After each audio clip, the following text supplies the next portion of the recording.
Hey guys, I hope you're doing great today. This is our second last chapter of our AWS Cloud Practitioner course, and it is about monitoring. Guys, monitoring is one of the key responsibilities of site reliability engineers and DevOps engineers as well.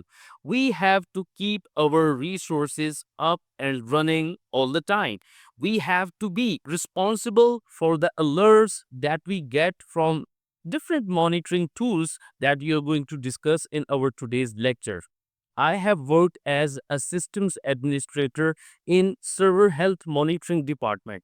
And guys, this job looks easy, but it is one of the most highest responsible jobs in the world because you have to act as soon as possible on every alert, on every incident that is reported from these monitoring tools. So, what is monitoring and what are the AWS monitoring tools we have?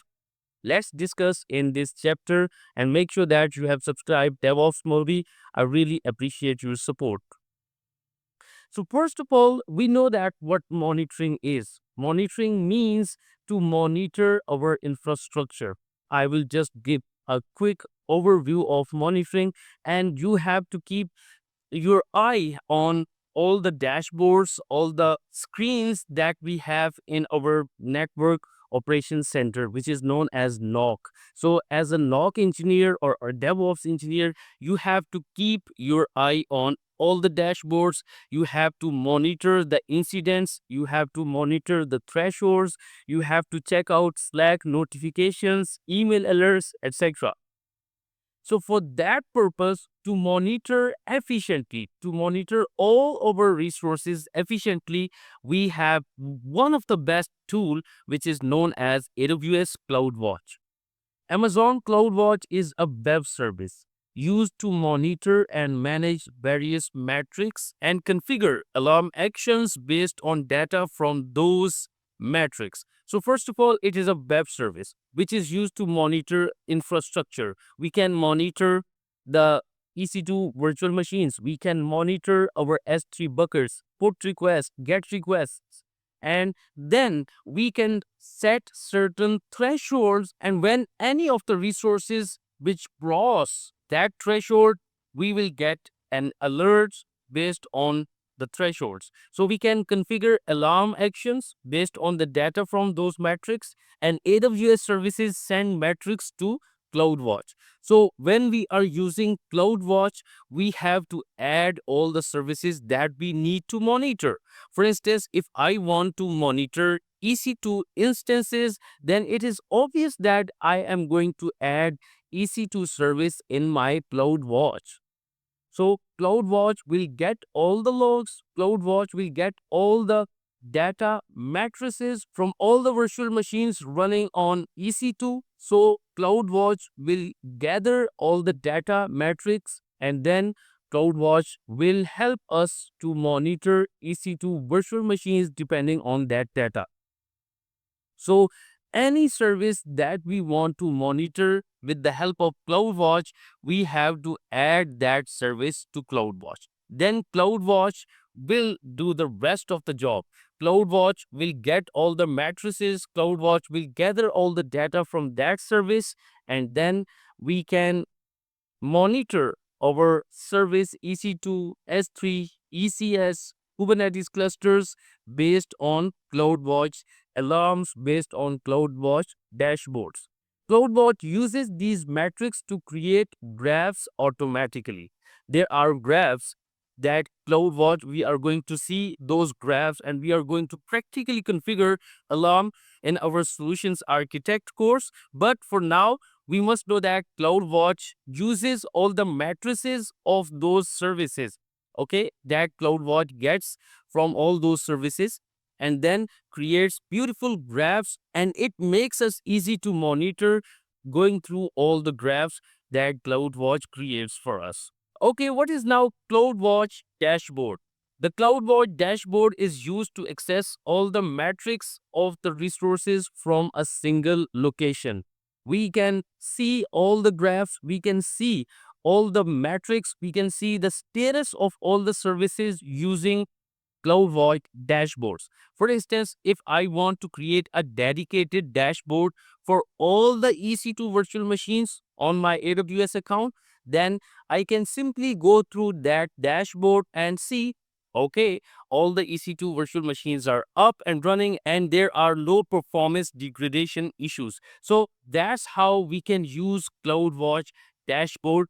And CloudWatch dashboard is a central point where we can see all the metrics, all the logs gathered in a single location. We can use a CloudWatch dashboard to monitor the CPU utilization of one Amazon EC2 instance or all the EC2 instances of our AWS, and we can see the total number of requests made to an AWS S3 buckets. So I can create separate dashboards depending on the services. Okay, I can have a separate dashboard for my EC2 instances. I can create separate dashboard for S3 buckets. I can create separate dashboard for storage, for CPU, for memory.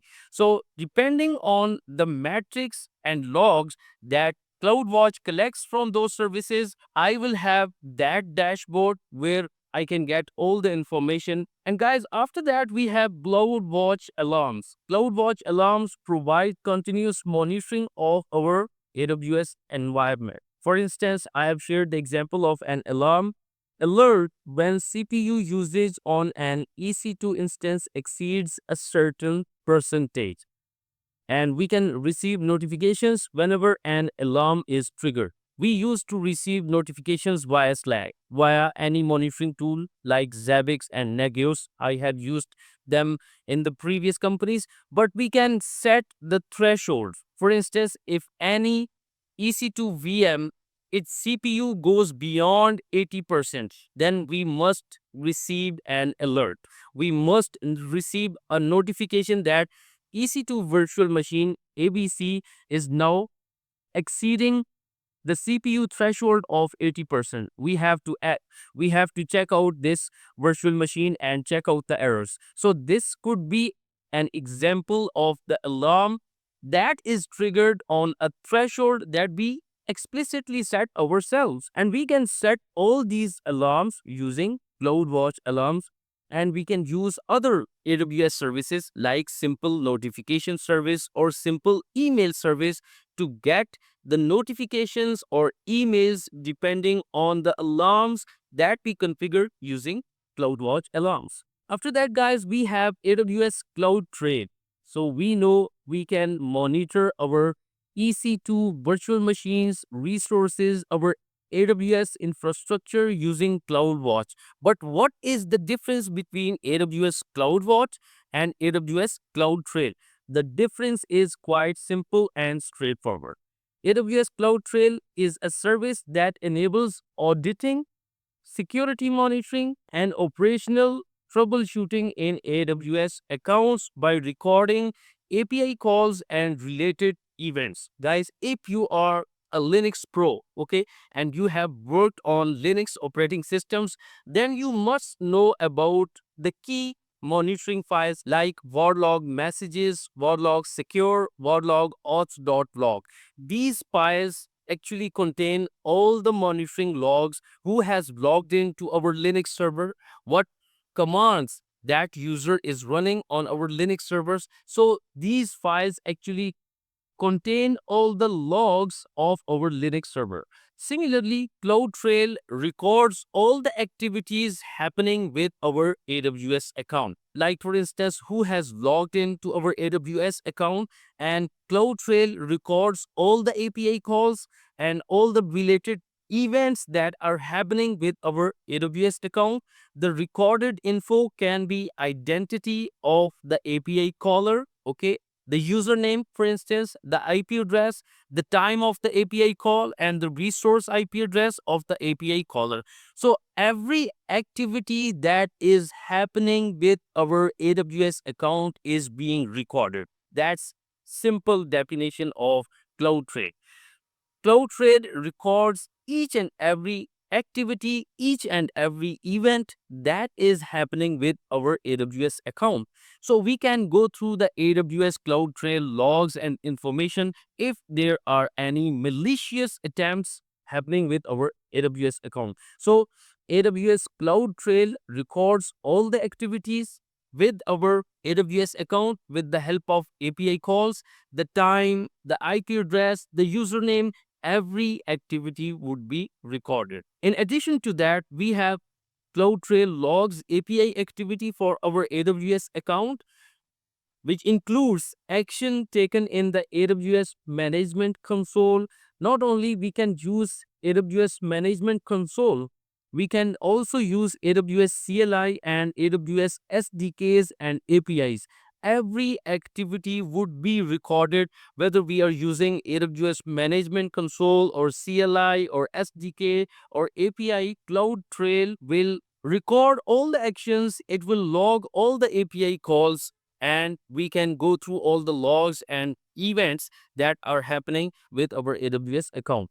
It also detects and responds to unusual API activity and potential security threats. Like I said, that if there are any malicious attempts happening with our AWS account, then AWS CloudTrail can let us know that someone has logged in from that IP or from that location. You must check it out. Okay, so that's what CloudTrail used for. We can use CloudTrail to monitor, to log all the activities that are going through with our AWS account. And lastly, guys, we have AWS Trusted Advisor. AWS Trusted Advisor is a web service which inspects our AWS environment and provides real-time recommendations in accordance with AWS practices.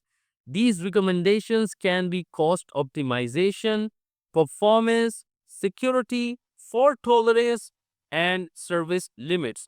So, if you remember, we had discussed about Trusted Advisor in Azure as well. The Trusted Advisor actually recommends the practices.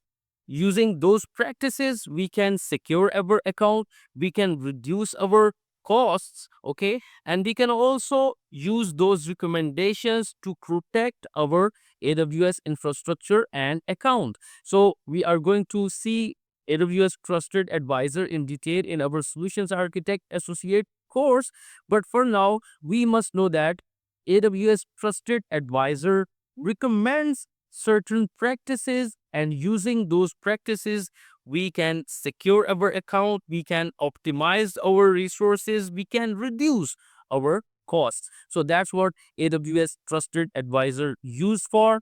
And that's it, guys, for today's lecture. We are going to discuss our last and super easy chapter, which is AWS pricing and support. Make sure that you have subscribed to DevOps Smallby. I will see you in our last chapter. I'm super excited about that because we are going to finish up this course, and I hope that you have enjoyed this course thoroughly. I will see you in the next chapter. Make sure to subscribe and really appreciate your support. Have a good one. Bye.